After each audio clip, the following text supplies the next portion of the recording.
আমাদের এতিম বানায় ফেলছে, আমরা কোথায় থাকবো?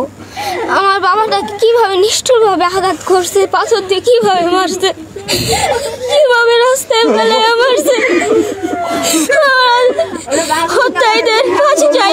আমি জানি সোহাগের এই সবচেয়ে 3 সন্তানের ছোট সন্তানটার এই কথা শুনে আপনাদের অনেকের চোখের পানি ঝরেছে, আপনাদের হৃদয় ভেঙে চুরমার হয়ে গেছে। দর্শক, ঘটনা ঘটতে ঘটতে আজকে আমরা এই পর্যায়ে এসেছি। এরকম যদি একটা ভিডিও না দেখতাম তাহলে আমরা বুঝতে পারতাম না যে মব বা গণপিটুনিতে মানে যে মৃত্যু হয় সেটা যে কত নিষ্ঠুর, কত ভয়াবহ, নৃশংস, অকল্পনীয় সেটা আমরা দেখলাম। কিভাবে পাথর মারা হচ্ছে, ইটের বড় টুকরা মারা হচ্ছে, মৃত্যুর পর উল্লাস করা হচ্ছে, পৈশাচিক উল্লাস। এটা কোনো সুস্থ মানুষ করতে পারে না, কোনো সুস্থ মানুষ করতে পারে না। তার মানে আমরা রাস্তাঘাটে গিয়ে দেখি বহু মানুষ চলছে, সবাই আসলে মানুষ না। মানুষের পোশাক পরা, মানুষের আকার নিয়ে পশু চলাচল করছে। আমরা পশুদের সাথে মিশে এই সমাজে বসবাস করছি।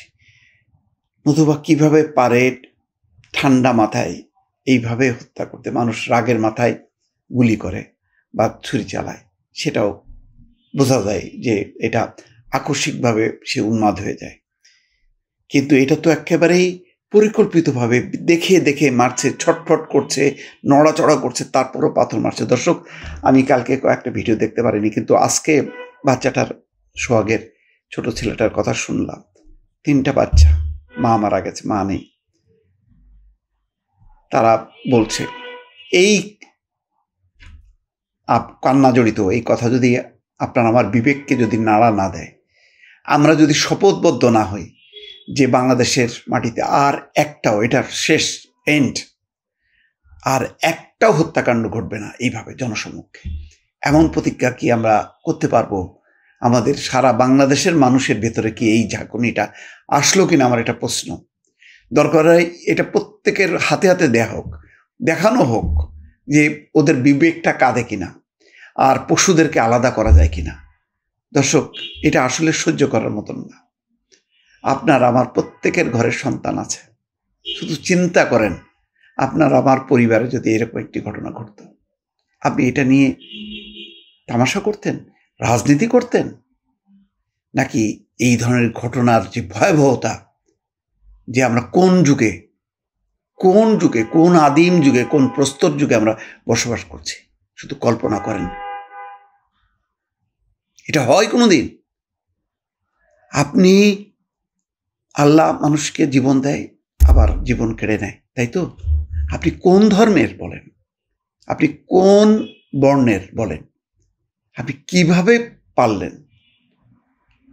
মানে স্তব্ধ, সারা বাংলাদেশ স্তব্ধ। আমি বলছি তো, কালকে থেকে আমি এটা দেখছি। অনেকে এই ভিডিওটা পাঠিয়ে বারবার বলছেন যে এখন কথা বলেন না কেন, কথা বলেন না কেন? ও আচ্ছা, এটা বিএনপির বিরুদ্ধে যাচ্ছে। ভাই, বিএনপিতে ক্ষমতা আসতে দেন না, তারপর থেকে আমার পরীক্ষা নিয়েন। ক্ষমতায় আসুক, তারপর ঘটনাগুলো নিয়ে চুপ থাকি নাকি এর পক্ষে সাফাই গাই, বুঝতে পারবেন। ক্ষমতার বাইরে থাকা বিশৃঙ্খল যারা এই চাঁদাবাজি, লুটপাট, রাহাজানি, গুমখুন করতেছে, প্রত্যেককে আমি মনে করি এরা হলো অপরাধী। এরা কোনো রাজনৈতিক দলের না। বিএনপি ক্ষমতায় আসলেও যারা এই কর্মকাণ্ডগুলো করবে, আমি তাদেরকে অপরাধী মনে করব, ক্রিমিনাল মনে করব। রাজনৈতিক ছত্রছায় আসলেই সে বিএনপি। আজকে যদি এরকম ছত্রছায় যদি জামাত শিবিরের কে করতো, বা পুরো জামাতকে বলতাম যে তারা হত্যাকারী, হয়নি? বৈষম্য বিরোধী, তারপরে মব ঘটেনি? মবের ঘটনায় অন্যান্য দল সংগঠন জড়িত না?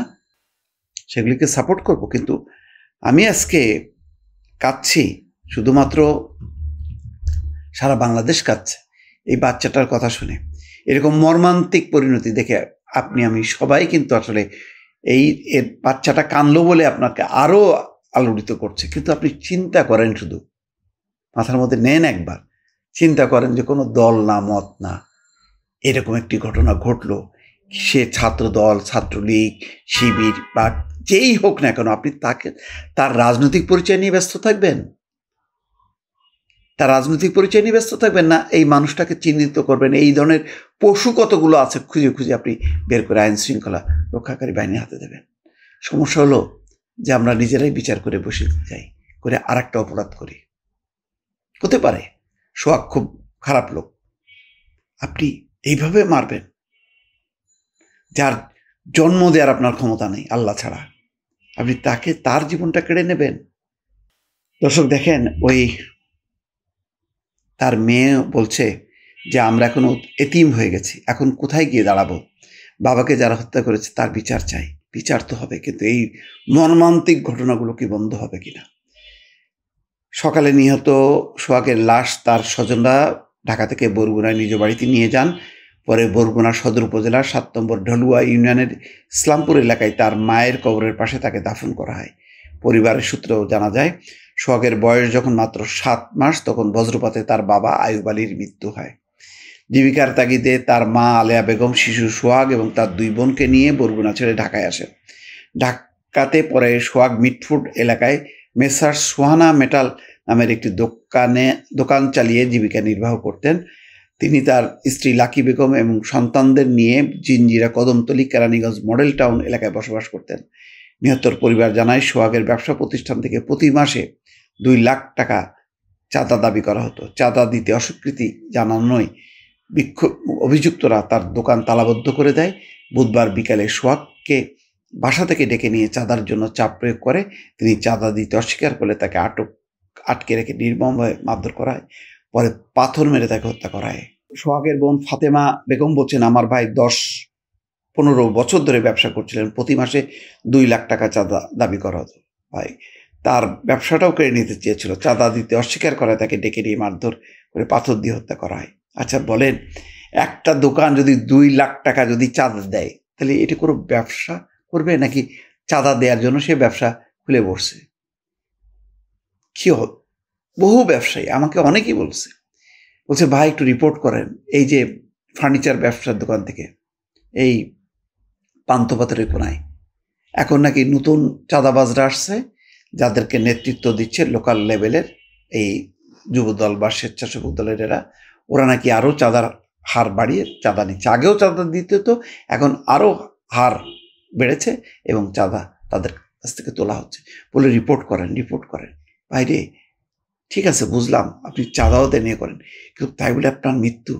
আসলে ওই যে ঘটনাগুলো ঘটছে, এই যে তার চাঁদা, কারণ কিছু লোক তো মরিয়া হয়ে গেছে, তারা মনে করতেছে আমি এখন উন্মত্তের মতো 15 বছরে যা করছে আমি 1 বছরে সেটা পূরণ করে আমি ধনী হয়ে যাব। এই যে মাথার মধ্যে আসছে, এর বিরুদ্ধে কোনো রাজনৈতিক সংগ্রাম নেই, কোনো সাংস্কৃতিক আন্দোলন নেই। যে যার বলয় আছে, এক পক্ষ আর এক পক্ষকে অভিযুক্ত করছে, চলছে। প্রত্যেকটা বাস স্ট্যান্ড থেকে শুরু করে সব দখল হয়ে গেছে, সব জায়গা থেকে চাঁদা তুলছে। এখানে সরকারের কোনো লাভ নেই, এখানে জনগণের কোনো লাভ নেই।